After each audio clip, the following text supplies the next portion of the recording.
ஓம் நமச்சிவாய. வணக்கம். குரோதி வருஷம் சித்திரை மாதம் எல்லோர் வாழ்விலும் வளம் பெருகட்டும். இந்த சித்திரை மாத பலன்களில் இந்த குரோதி வருஷம் வருடப்பிறப்பு நிகழுது.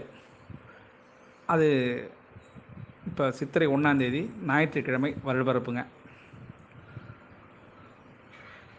சித்திரை 8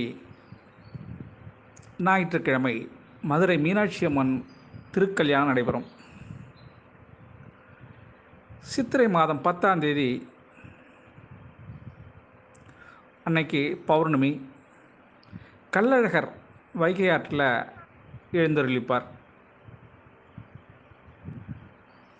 நம்ம எல்லோரும் எதிர்பார்த்துட்டு இருந்த சித்திரை மாதம் 18 குரு பகவான் பெயர்ச்சி ஆகிறார்.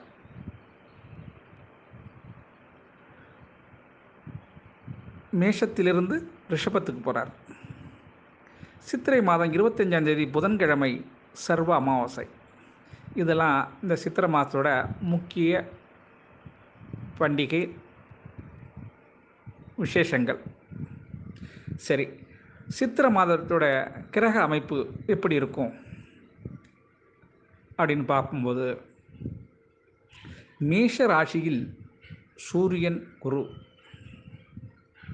கன்னி ராசியிலே கேது பகவான், கும்பராசியிலே செவ்வாய் சனி, மீன ராசியில் புதன் ராகு சுக்கிரன், மேஷ ராசியிலே குருவும் சூரியனும் சொல்லிட்டேன். இது இவ்வாறு தான் இருக்கும் இந்த சித்திரை மாதம். இந்த அமைப்பில் தான் உங்களுக்கு கிரகங்கள் இருந்து நமக்கு வழி நடத்த போகுது. கிரக மாறுதல் அப்படின்னு சொன்னாக்கா, சித்திரை மாதம் 9 மீனத்துக்கு வந்துடும் செவ்வாய். அதே சித்திரை மாதம் 12 மேஷத்துக்கு சுக்கிரன் வந்துடும். சித்திரை மாதம் 18 ரிஷபத்துக்கு குரு வந்துடும். சித்திரை மாதம் 23 மேஷத்துக்கு புதன் வந்துடும். இது கிரக மாறுதல். இது எல்லாமே இந்த அமைப்பில் தான் நமக்கு பலாபலன்களை வழங்க இருக்கிறாங்க. இதுக்கு நீங்கள் என்ன செய்யணும்? இந்த சித்திரை மாத பலன்கள் நீங்கள் தெரிஞ்சுக்கிறதுக்கு நமது தமிழ் சித்திரை யூடியூப் சேனலை லைக் பண்ணணும், ஷேர் பண்ணணும், சப்ஸ்கிரைப் பண்ணணும். ஒரு முறை பெல் பட்டனை அழுத்தி உறுதிப்படுத்தணும். உங்களுடைய எண்ணங்களையும் கருத்துக்களையும் கமெண்ட்ஸில் சொல்லணும். அப்போ தான் நம்ம கொடுக்குற ஆடியோ வீடியோ உங்களுக்கு உடனுக்குடன் கிடைக்கும். நமது தமிழ் சித்தர் யூடியூப் சேனலை தொடர்ந்து வாட்ச் பண்ணுங்கள். அப்போ தான் நம்ம ஜோதிடத்தை பற்றி உங்களுக்கு முழுசாக விளக்கமாக சொல்லுவது தான் நம்மளுடைய கடமை. அதுதான் நான் செஞ்சிகிட்ருக்கேன்.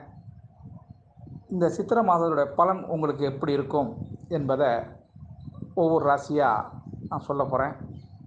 அதற்கு வாங்க வீடியோக்குள்ளே போகலாங்களா? சித்திரை மாதம் 18 குரு பெயர்ச்சி காரணமாக இதை உங்களுக்கு இந்த சித்திரை வருடப்பிறப்பு பலனை சரிவர கொடுக்கல. அதுக்கு பதிலாக சித்திரை மாதம் 18 குரு பெயர்ச்சி அப்படிங்கிறதுனால குரு பெயர்ச்சி பலன் உங்களுக்கு மிகவும் சிறப்பான முறையில் தெள்ளத் தெளிவாக உங்களுக்கு வழங்கப்படும் என்பதை நீங்கள் நினைவில் வச்சுக்கோங்க. இது சித்திரை மாத பலனை உங்களுக்கு இப்போ அளிக்க போகிறேன். பாருங்கள். பார்த்துட்டு சந்தேகம் இருப்பின் எனக்கு தொடர்பு கொள்ளுங்கள். மேஷ ராசி மேஷ லக்னத்தில் பிறந்த அன்பர்களே, உங்களுக்கு இந்த குரோதி வருடம் சித்திரை மாதம் எப்படி இருக்கும் என்பதை பார்ப்போங்க. 1/8க்குரிய செவ்வாய் 11 சனி செவ்வாய் சேர்க்கை பெற்று உங்களுக்கு ஒரு மாபெரும் அருமையான யோகத்தை உண்டு பண்ணுதுங்க. அதன்படி பார்த்தா உங்களுக்கு இந்த சித்திரை மாதம் ஒரு அருமையான நல்ல ஒரு வாழ்க்கையின் முன்னேற்றத்துக்கு உதவக்கூடிய தடைப்பட்ட காரியங்கள் அனைத்தும் இப்போ ஸ்பீடாக இயங்கிறதுக்கான வாய்ப்புகள் உங்களுக்கு கிடைக்குதுங்க. இது உங்களுக்கு ஒரு முக்கியமான விஷயம். முடியாது என்று நினைச்சிருந்த காரியம் எல்லாமே இப்போ நடைபெறும். அதில் மாற்றமே இல்லை. வரவேண்டிய பணம் நிச்சயமாக வந்துடும். அதுலேயும் பிரச்சனை இல்லை. நான் உங்களுக்கு அதாவது நீதிமன்றங்களில் வழக்கு யாராருக்கு நிலுவையில் இருந்ததோ அவங்கெல்லாம் உங்கள் பக்கம் தீர்ப்பாகிறதுக்கான வாய்ப்புகள் இருக்குது. இந்த மேஷராசி மேஷ லக்னத்தில் பிறந்த அன்பர்களுக்கு குறிப்பாக சொல்லணுன்னாக்கா ஒரு 35 வயசுக்கு பிறகு உள்ள அன்பர்களுக்கு, குடும்பத் தலைவர்களுக்கு இந்த குரோதி வருஷம் ஒரு மாபெரும் ஒரு ஏறுமுகமான வருடமாக உங்களுக்கு அமைகிறதுல எந்த மாற்றமும் இல்லை. அதுவும் இந்த குரு பயிற்சிக்கு பிறகு உங்களுடைய தன்மையை, அதாவது குடும்பமே ஒரு நல்ல ஒரு முன்னேற்ற பாதையில் இனி பட்டு வந்த கஷ்டங்களை எல்லாமே நீங்கள் மறந்துடுவீங்க. இனி வாழ்நாளில் ஏறுமுகம்தான். அப்படி ஒரு அமைப்பு உங்களுக்கு இப்போ புதுசாக வந்திருக்குங்க, வரப்போகுது. சரிங்களா? இந்த 18ஆம் தேதி, சித்திரை மாதம் 18ஆம் தேதி குரு பயிற்சி. குரு பகவான் பெயர்றதுக்கு முன்னாடியே உங்களுக்கு நல்லது செஞ்சுருக்கணும், செஞ்சிட்டு இருப்பார். அது உங்களுக்கே தெரியும். அதாவது ஒரு மாதத்துக்கு முன்னாடியே குரு பகவான் உங்களுக்கு ஒரு நல்ல விஷயங்கள் எல்லாமே நடக்கும். எது செஞ்சாலும் உங்களுக்கு சாதகமான பலனாகவே இருக்கும். சாதகமற்ற பலனெலாம் மாறி இருக்கும். சரிங்களா? இது நடைமுறை சாத்தியம். அதுதான் குரு பகவான் இருந்த இடத்த வந்து எப்பொழுதுமே பாழ் பண்ணி தான் பழக்கம் அவருக்கு. அதன்படி இதுகாலம் உங்களுக்கு சிரமத்தை கொடுத்துருந்தாலும் அந்த சிரமங்கள்லாம் மாறுற அளவுக்கு உங்களுக்கு ஒரு நல்ல விஷயம் நடக்கும். உங்களுக்கு கிடிக்கில மாட்டின எலி மாதிரி நீங்கள் படாத அவஸ்தைப்பட்டுக்கிட்டு இருந்தீங்க. அதாவது முன்னாடி ராகு பகவான் இருந்து படாதபடுத்தினார், அப்புறம் குரு பகவான் வந்து அவருக்கு எடுத்தார்.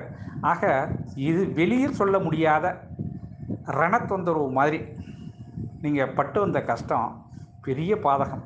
ஆமாங்க, மேஷ ராசி மேஷ லக்னத்தில் பிறந்தவங்க படாத இன்னலுக்கு பட்டு ரொம்ப என்ன செய்கிறது ஏது செய்கிறது என்று எந்த விதமான விடிவு காலமும் இல்லையா என்று படைத்த இறைவனையே நீங்கள் நொந்துகிற அளவுக்கு இருந்தது.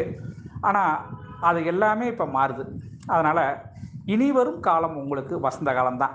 அது குறிப்பாக இந்த குரோதி வருஷம் இருக்கே, இந்த வருஷம் உங்களுக்கு அருமையான ஒரு வருடமாக இந்த வருடம் அமையுது. அதில் மாற்றம் இல்லை. அது குரு பயிற்சிக்கு முன்னாடியே இப்போ ஒரு நல்ல நிகழ்ச்சிகள்லாம் நடக்க ஆரம்பிச்சிருக்கும் உங்களுக்கு. அது உங்களுக்கு படிப்படியாகவே உங்களுக்கு தெரிஞ்சிருக்கணும். சரிங்களா?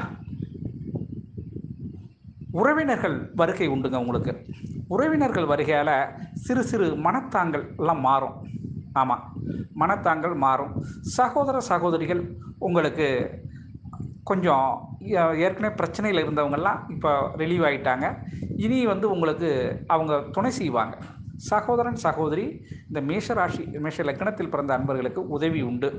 உங்கள் வார்த்தைக்கு கட்டுப்படுவாங்க. உங்களோட ஒத்துழைப்பு கொடுப்பாங்க, பூர்ண ஒத்துழைப்பு கொடுப்பாங்க. அதனால் உங்களுக்கு ஒரு அதாவது தம்பியுடையான் படைக்க அஞ்சான். சரிங்களா? அது மாதிரி அவங்களுடைய துணையும் உங்களுக்கு உண்டு. பெற்றோர்கள் அரவணைப்பு உங்களுக்கு இப்போ கிடைக்கும்.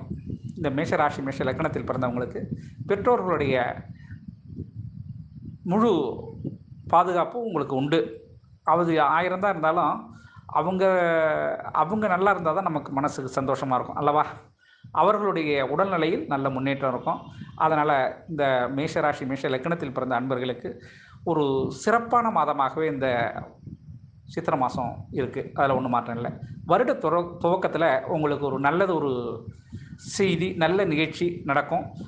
திருமணம் ஆகாத அன்பர்களுக்கு வரன் பார்ப்பதற்கு துவங்கலாம். அதில் எந்த மாற்றமும் இல்லை, தாராளமாக செய்யலாம். சரிங்களா? இது இப்போ நடைமுறை சாத்தியம்தான். உங்களுக்கு செய்தொழிலில் நல்ல வளர்ச்சி உண்டு, லாபம் உண்டு. சுய தொழில் செய்கிறவங்க இப்போ நல்லா வெகுவாக நல்ல லாபம் உங்களுக்கு கிடைக்கும். அதில் மாற்றம் இல்லை. அரசு மற்றும் தனியார் துறை வேலையில் இருக்கிறவங்க இப்போ உங்களுடைய குரு பயிற்சிக்கு பிறகு உங்களுக்கு இடமாற்றம் அமைகிறதுக்கு வாய்ப்பு இருக்குங்க. சிலர் இந்த மேஷராசி மேஷ லக்னத்தில் பிறந்த அன்பர்கள் பழைய வாகனத்தை ரிப்பேர் செய்யலாம், அல்லது புதிய வாகனம் பரிசை கொடுத்துட்டு புதுசு வாங்கலாம். அதுக்கான வாய்ப்புகள் இப்போ உண்டுங்க. இது எல்லாமே இப்போ நடக்க போகுது இந்த மேஷராசி மேஷ லக்னத்தில் பிறந்த அன்பர்களுக்கு. இன்னும் இன்னொரு 10 நாளுக்குள்ள இந்த குரு பயிற்சி பலன் உங்களுக்கு சிறப்பாக இருக்குது. அதை நான் உங்களுக்கு தெளிவாக இன்னும் கொஞ்சம் அதிகமாகவே சொல்கிறேன். இதுவரை நீங்கள் செவிமடுத்தமை உங்களுக்கு மிக்க நன்றி கூறி விடைபெறுவது உங்கள் திருஞான சம்பந்தம், கும்பகோணத்திலிருந்து. வாழ்க நலமுடன்.